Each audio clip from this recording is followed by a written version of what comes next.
Hi and welcome to this, the fourth vlog of our series of our travels on Maggie May. So it's now late September 19 and we branched off the River Thames at Reading onto the Kennet and Avon Canal. So the Kennet and Avon Canal links London and the Bristol Channel, running from Reading in Berkshire to Bristol in the west, a distance of 87 miles and 106 logs.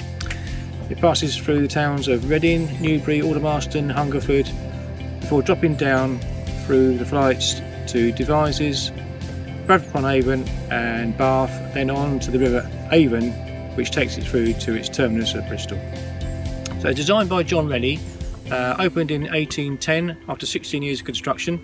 Major structures included the ornate Avon Cliff and Dundas aqueducts and the spectacular Cane Hill flight of locks in Devizes. Like most canals, it flourished until the opening of the railways. In this case, it was Brunel's Great Western Railway, which actually follows the canal for much of the route.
So our original intention was to travel the full length of the waterway and return to Reading in the spring to proceed up country. But tragically, Kay's mum passed away in early February, and then we had the first COVID lockdown, which saw us spending 10 weeks east of Devizes at Wilcott.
We travelled the Devizes flight 3 times with the aid of friends, going down firstly in November with Brian and Wendy, and then back up in March with Norman and Jill, and finally back down in June 2020 with Chris and Alison.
Following the 10-week delay, there was a broken lock at Wootton Rivers which further delayed our progress towards Reading until July 2020.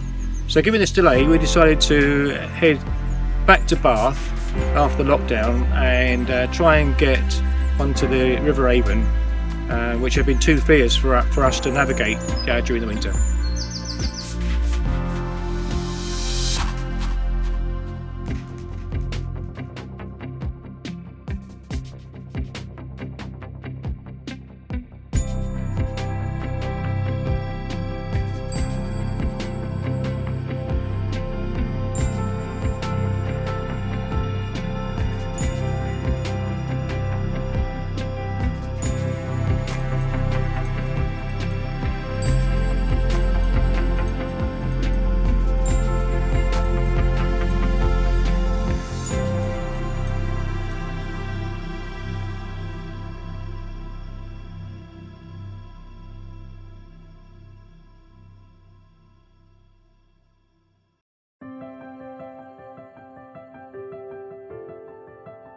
Unfortunately, this boat sunk behind us at Bath over Christmas, and despite sourcing pumps from a local charity, it could not be raised. The young couple who lived aboard, Wayne and Shannon, spent a couple of days before New Year salvaging what they could of their belongings before buying another boat to create a new home on the water. It was very sad to see.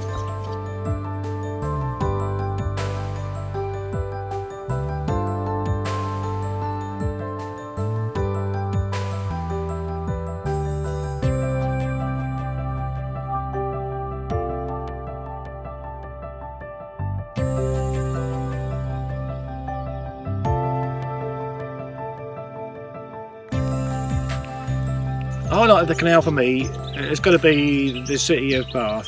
Nearly every building is crafted from the local sandstone with ornate Georgian crescents and squares and many grand looking residences in wide streets. There are hills around with some stunning views of the city. It's got the River Avon running through it, and to top it all, the canal moorings at Widcombe sit 40 feet above the city centre with lovely views of the Abbey and across the rest of the city.